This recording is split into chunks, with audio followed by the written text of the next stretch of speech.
حضرت بایزید بستامی کہتے ہیں میں نے حق معاف کروا لیا اپنی ماں سے کہ ماں تیرے حق ادا کروں یا اللہ کے حق ادا کروں،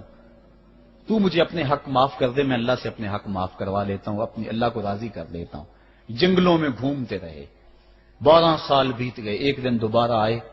بستان کی سمت سے گزرے، خیال آیا چلو ماں کو سلام کر جاؤں۔ تہجد کا وقت تھا، رات کا وقت تھا، دروازے پہ کھڑے رہ گئے کہ میری ماں سوئی ہوگی، میں نے کبھی کوئی خدمت نہیں کی ماں کی، تو اب اٹھا کے تکلیف کیوں دوں؟ ساری رات کھڑے رہے۔ جب تہجد کا وقت گزرا تو نالی سے پانی آیا، سمجھ گئے کہ میری ماں تہجد کے لیے اٹھی ہے، دروازے کے قریب ہو گئے تو ماں نے ہاتھ اٹھا لیے، کہ اللہ میرا بیٹا بایزید تیری طلب میں نکلا ہوا ہے، میں نے اسے اپنے حق معاف کر دیے، تو اس کو اپنا وصال عطا کر دے۔ حضرت بایزید دروازہ کھٹکھٹانے لگے اور ماں کے قدموں میں لپٹ گئے اور رو کے کہنے لگے جس رب کو میں جنگلوں میں تلاش کرتا ہوں وہ تو رب میری ماں کے پاس ہے۔ تو ماں کی دعاؤں میں اللہ کی رضا ہے، ماں راضی ہو جائے تو سمجھ لو خدا راضی ہے۔ حکایت میں آتا ہے کہ حضرت بایزید بستامی رحمت اللہ علیہ ذکر الہی میں مصروف تھے، اچانک غیب سے آواز آئی کہ اے بایزید سامان کے بت خانے میں چلے جاؤ اور ان کی عید میں لباس سے راہبان پہن کر شامل ہو جاؤ۔ حضرت بایزید کہتے ہیں کہ اسے میں نے شیطان کی شرارت اور وسوسہ سمجھ کر جھٹلا دیا، لیکن بار بار یہی اشارہ کیا گیا تو میں سامان کے بت خانے میں جا کر ان میں انہی کا لباس پہن کر بیٹھ گیا۔ لوگ جمع ہو رہے تھے، کچھ دیر بعد ان کا بڑا راہبان وہاں پہنچ گیا، سب لوگ اس کا باز سننے کے لیے ہمتن گوش تھے۔ بہت دیر تک وہ بڑا راہبان کچھ نہ بولا تو ایک راہبان کھڑا ہوا اور اس نے بڑے راہبان سے سوال کیا کہ کیا ہم آپ کی حکمت بھری باتیں سننے کے لیے آئے ہیں، آپ کچھ کہتے کیوں نہیں ہیں؟ اب بڑے راہبان نے کہا کہ مجھے اس بات کا یقین ہے کہ تم میں لباس سے راہبان میں ہی ایک مسلمان موجود ہے اور وہ تمہارے مذہب کا امتحان لینے یہاں آیا ہے۔ لوگوں نے کہا کہ علی جاں آپ اشارہ فرمائیں، وہ کون ہے تو ہم اسے قتل کر دیں۔ بڑے راہبان نے کہا کہ نہیں، اسے قتل نہ کرو، بلکہ ہم علم و حکمت اور دلیل و حجت سے اسے شکست دیں گے۔ پھر راہبان نے اونچی آواز میں کہا اے محمدی، یعنی اے مسلمان، تجھے حضرت محمد صلی اللہ علیہ وآلہ وسلم کی قسم ہے، تم جہاں بھی ہو کھڑے ہو جاؤ تاکہ ہم سب تمہیں دیکھ سکیں۔ حضرت بایزید فرماتے ہیں کہ میں کھڑا ہو گیا، زبان پر ذکر الہی جاری تھا۔ تب بڑے راہبان نے کہا کہ میں تم سے کچھ سوالات کروں گا، اگر تم نے اس کے جوابات دے دیے تو ہم تیرے تابع ہو جائیں گے، اور اگر تم جوابات دینے سے عاجز ہوئے تو اور جوابات نہ دے سکے تو ہم تجھے قتل کر دیں گے۔ بایزید بستامی نے فرمایا تم سوال کرو، انشاءاللہ میں جوابات دوں گا۔ بڑے راہبان نے سوالات کا آغاز کیا کہ وہ ایک چیز کیا ہے جس جیسی دوسری کوئی نہیں ہے، وہ 2 کیا ہیں جن کا تیسرا کوئی نہیں ہے، وہ 3 کیا ہے جن کے ساتھ چوتھا کوئی نہیں ہے، وہ 4 کیا ہیں جن کے ساتھ 5واں کوئی نہیں ہے، وہ 5 کیا ہیں جن کے ساتھ چھٹا کوئی نہیں ہے، وہ 6 کیا ہیں جن کے ساتھ 7واں کوئی نہیں ہے، وہ 7 کیا ہیں جن کا 8واں کوئی نہیں ہے، وہ 8 کیا ہیں جن کے ساتھ 9واں کوئی نہیں ہے، وہ 9 کیا ہیں جن کے ساتھ 10واں کوئی نہیں ہے، وہ 10 کیا ہیں جو کامل ہیں، اور 11 کیا ہیں، اور 12 کیا ہیں، اور 13 کیا ہیں، اور 14 کیا ہیں جو اللہ سے باتیں کرتے ہیں۔ اور بتلاؤ کہ وہ کیا چیز ہے کہ جو بغیر روح کے دم لیتی ہے، اور وہ قبر کون سی ہے جو صاحب قبر کو لیے پھرتی ہے، اور وہ پانی کون سا ہے جو نہ آسمان سے آیا اور نہ زمین سے نکلا۔ اور بتاؤ وہ 4 چیزیں کیا ہیں جو نہ جن ہیں، نہ آدمی، نہ فرشتہ، اور نہ وہ باپ کی پشت سے ہیں اور نہ ماں کے شکم سے ہیں۔ اور بتاؤ کہ سب سے اول زمین پر قتل کس نے کیا،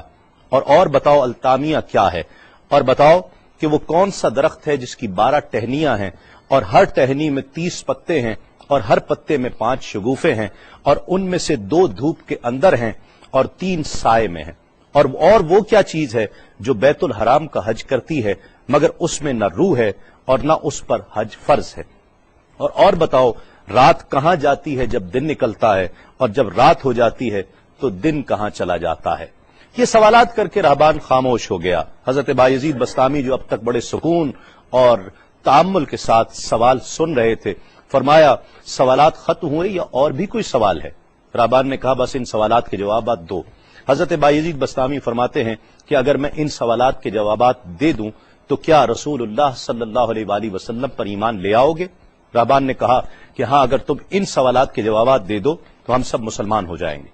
حضرت بایزید بسطامی نے فرمایا تو سنو،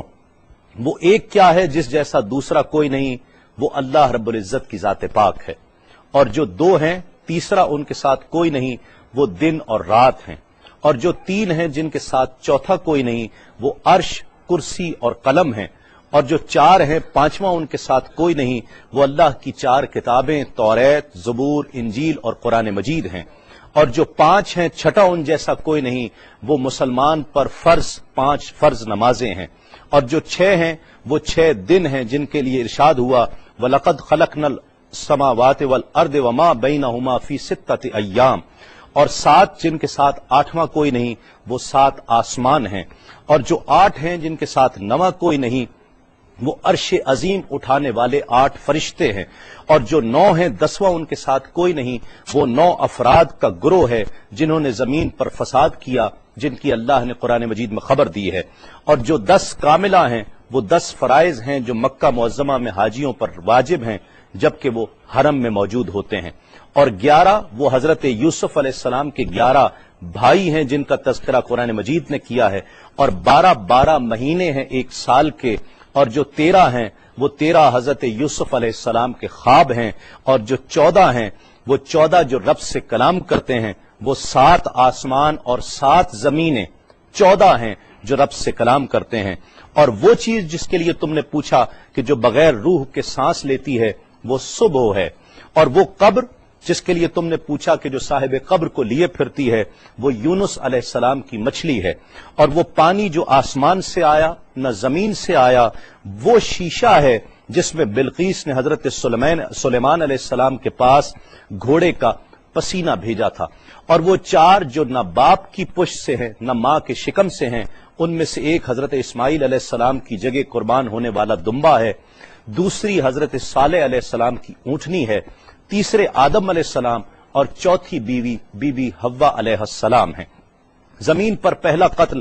قابیل نے کیا، التامیہ قیامت کا دن ہے جس دن حساب و کتاب ہوگا، اور وہ درخت جس کے لیے تم نے پوچھا کہ جس کی 12 ٹہنیاں، ہر ٹہنی پہ 30 پتے، ہر پتے میں 5 شگوفے ہیں جن میں سے 2 دھوپ میں اور 3 سائے میں ہیں، وہ 1 سال ہے جس کے 12 مہینے ہیں، ہر مہینے میں 30 دن ہیں، 5 شگوفے 5 نمازیں ہیں، اور وہ 2 دھوپ میں ہیں 3 سائے میں ہیں، اور وہ جو چیز جس کے لیے تم نے کہا کہ طواف کرتی ہے کعبے کا، نہ اس میں روح ہے نہ اس پر حج فرض ہے، وہ نوح علیہ السلام کی کشتی ہے، وہ دن اور رات اللہ رب العزت کے علم میں پوشیدہ ہو جاتے ہیں۔ جب حضرت بایزید بسطامی علیہ الرحمہ نے سب سوالات کے جوابات دے دیے تو سب حیران اور ششدر کھڑے تھے۔ بایزید نے فرمایا تم نے مجھ سے اتنے سوالات کیے، میں تم سے ایک سوال کرتا ہوں، بتلاؤ جنت اور آسمان کی کنجی کیا ہے؟ سب کو جیسے سانپ سونگھ گیا، کوئی جواب نہیں ہے۔ کہا کہ ہم جواب دینے سے عاجز ہیں۔ حضرت بایزید رحمت اللہ علیہ فرماتے ہیں کہ میں بتاتا ہوں آسمان اور جنت کی کنجی کیا ہے، خدا کی عزت کی قسم وہ لا الہ الا اللہ محمد الرسول اللہ صلی اللہ علیہ وآلہ وسلم ہے کہ یہ کلمہ پاک آسمانوں کی اور جنت کی کنجی ہے۔ بس آپ کا اتنا بیان کرنا تھا۔ حکایت میں آتا ہے کہ سب کی زبانوں پر کلمہ جاری ہو جاتا ہے، بت توڑ دیے گئے، اور جتنے وہاں پر موجود تھے سب ایمان لے آئے اور دائرہ اسلام میں داخل ہو گئے۔